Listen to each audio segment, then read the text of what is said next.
Okay, so we're making this chair, and I saved it as a JPEG file, and I'm going back to Maya. So here's the perspective. I'm not going to bring anything on the perspective. I'm going to tap on the spacebar and go to see all the other views that I have. This one. Okay, so we have all the views. Some of them have, you can actually turn on or off the wireframe. Turn on the wireframe on shaded everywhere. Make sure that the legacy default viewport is on and not the viewport 2.0. And I'm going to go to the side view. Tap on the spacebar. So here's my side view. You can see the grid. So that's the origin. You can see those like lines. And I'm going to go to this is a viewport that has its own commands up here. So I'm going to go to View and Image Plane, Import Image. A lot of people confuse that by going up here and saying Import. That's a different import. That's importing files, projects. So not this one. So in the viewport, View, Image Plane, Import Image. I'm going to go to my desktop and grab that side. Open. Here's the chair. Now when you bring an image plane, the problem is when it comes to the viewport, it's actually in front of the grid and we don't want it to be. So I'm going to press Control A. Here's Control A opens the attribute editor, or it toggles between attribute editor and channel box. I'm going to just go over here and move this.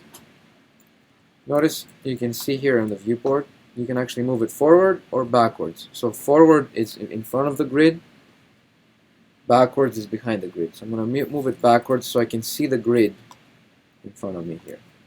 So I'm going to go, and in the attributes editor here you can actually make it less, you can actually make it less opaque, like sort of transparent, so you can see through it. Now that's done. I mean, I could move it around. I can move this image to go up on the grid, so it's like exactly on the floor. You can notice it. Notice here it's like just on the floor. When I'm done with manipulating this image, I can press Control A and go back to the channel box and put it in a layer and lock it, so I don't move it around by accident. So I'm going to create a new layer. Create layer from selected. It's selected, so I'm going to create layer from selected. I think this is a layer, and I'm going to say image reference. So save that. So I can actually turn on or off the layer if I wanted to, or I can lock it. If you go here and press a couple of times, when it's R, it's locked. So nothing, you can't do anything anymore to it. I can also turn off the grid. What I'm going to do now, I have all my image set up.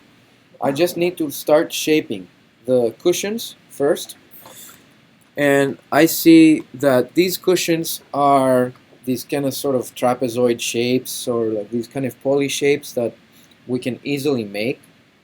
But they also have a seam around them that kind of extrudes all around. So it's like the fabric that is, attached at those areas. So we have these two seams.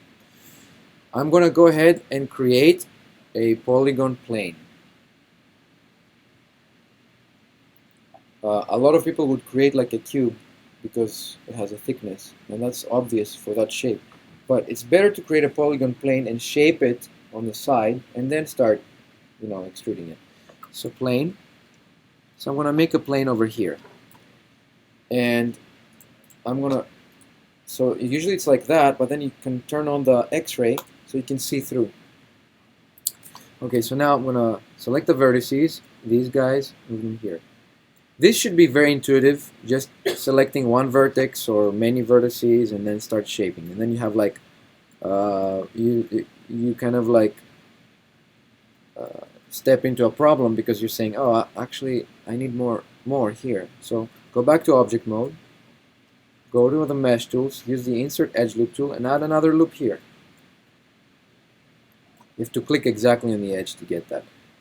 Selection tool, vertex, W to move, and we're down here. So I made the most generic shape. So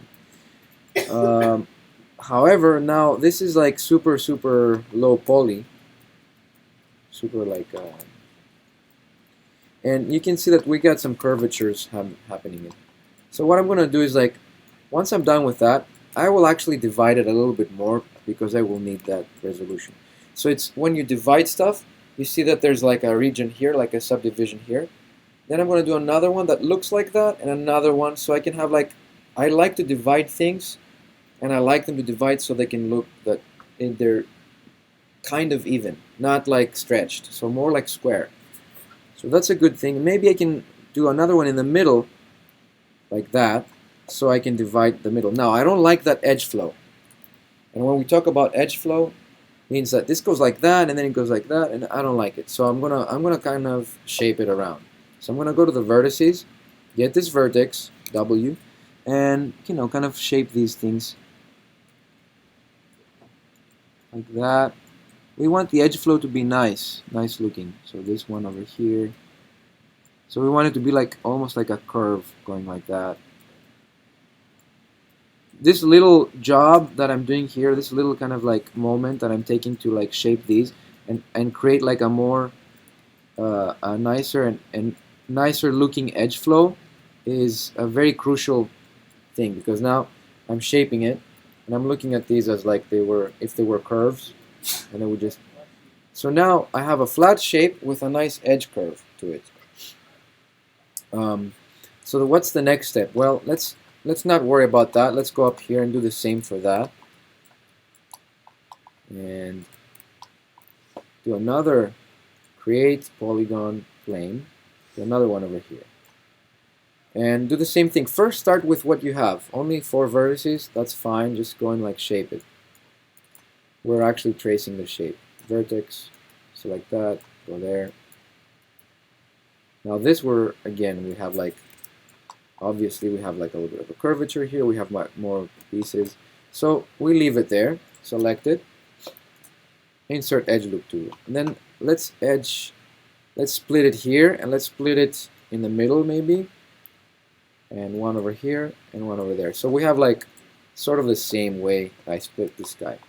So now let's go up here and look at this vertex. Select this guy, move it like there. Select this guy, move it like that. And let's go down here, and we're gonna work on the middle in a minute. So I'm gonna go and do something like this. But then my edge flow is sort of weird. So I'm just gonna, I'm gonna do something like that so I can create a better looking edge flow. Something like this. And then I can actually make sure that these guys are also sort of bulging outwards. And that might be okay for now. I'm going to go back to object mode. So I have like these 2 shapes, profile shapes that I created, but they look like, from far away they look nice. From closer they look kind of more, faceted. But from far away they look like we are getting there. So I'm going to turn on the wireframe on shaded here, on the perspective. Select both of them, and I'm going to extrude them as they are. So edit mesh, extrude, and I'll pull the Z on the Z, like just pull it on the Z, and kind of that's too narrow for a seat, and for that type of a seat maybe that's good enough. Okay, so now the next step is to look at this and see how rigid it is. It looks like a very rigid and uncomfortable seat shape. So we are going to start rounding up that, like making it more, like the way it looks in a photograph. How do we do that? Let's start from the one over here. I'm going to add a couple of edge loops because we don't have much information here. So I'm going to use insert edge loop tool. So click one over here and click one over there. So now you see that I squared out. I did the subdivisions so it's more square. Now I'm going to show you a couple of techniques of making this a little bit of a softer shape. One technique I use is I go and select a bunch of vertices that are like that are supposed to be the outline of the shape. So I will select this guy, and then I will select the opposite, the mirrored one, this one. Then I'm holding down the Shift key, select this guy and this guy. Now if I press R, with just a little bit of a scale, just like that, a little bit of that, I'll make this area round. I can also push them with W to move. I can push them in. So notice that with just these two operations, I did this. Now I want to round. Well, this I can just select these guys, and if it's too accentuated, I'm just gonna press R and also kind of shape these a little bit less intense. I can also select the entire thing and make it a little bit and scale it down a little bit, just very slightly. I can select 1, 2, and move them back. So I'm kind of what I'm doing now is kind of rounding out the shape. I can select these. So I'm always kind of looking around and make them just a little bit. So I'm rounding all the areas. Does that make sense? It's just I'm working on, you know, only this region. Plus, you know, you can select. I always like to select them, but you know, you have to select symmetrically. So you just either move or scale. So you can kind of like, you know, you can select these guys and only move them outwards. So now it's like these are like a little bit. If that's done, then I'm gonna. This looks really flat here, so I'm gonna select these guys, 1, 2, 3, and I'm gonna select the mirror ones, 1. With the Shift key, I'm selecting them. I'm gonna press R to scale and push them outward. So I'm like actually giving them a little bit of a scale here. Now, I can. The trick is you keep doing that and you deselect with the Control key the ones that you don't need anymore, and you keep bulging out that guy. So now I'm like, I created like this kind of thing. Now I can select that line.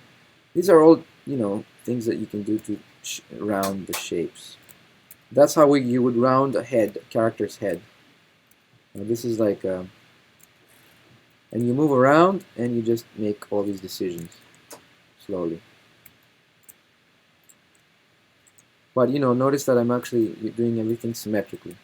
So I can select now. I'm not going to do the same to the back. I'm going to select these 4 and give them a little bit of a shape.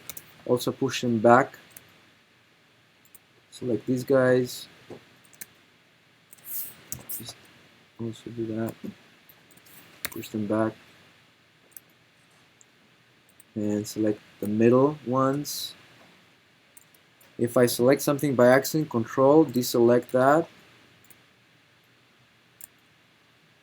So now I gave it like a sort of a, you know, giving it a shape. Now this one is very rigid too. See, now that is a very straight line. That's not probably possible for a cushion like that. I'm just going to select these 2 and move them up. So everything I'm looking at, I'm trying to make it look like a curve. And these 2 like this. Probably from the gravity, it's going to go like that. This one too. From just gravity. It's not sort of bulging down. Now these here also, I noticed that they're like a little bit up. So there's like a spring in there.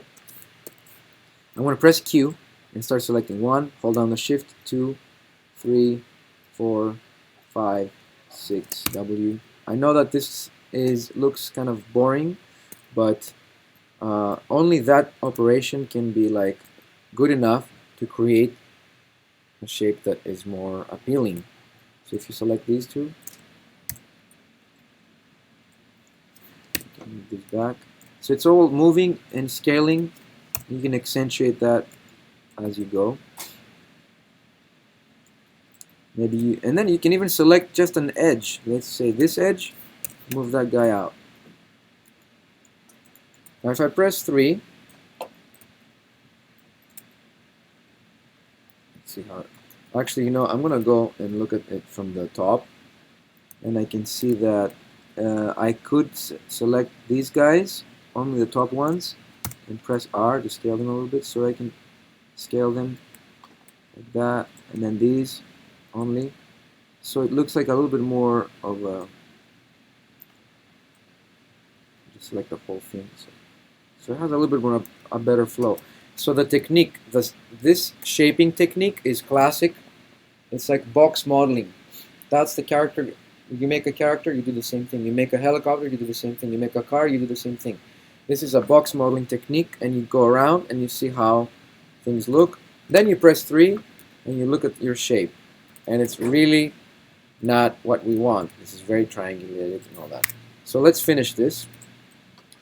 What I want to do now on the next step is I'm going to add some seams and then round up the and then sharpen the shape.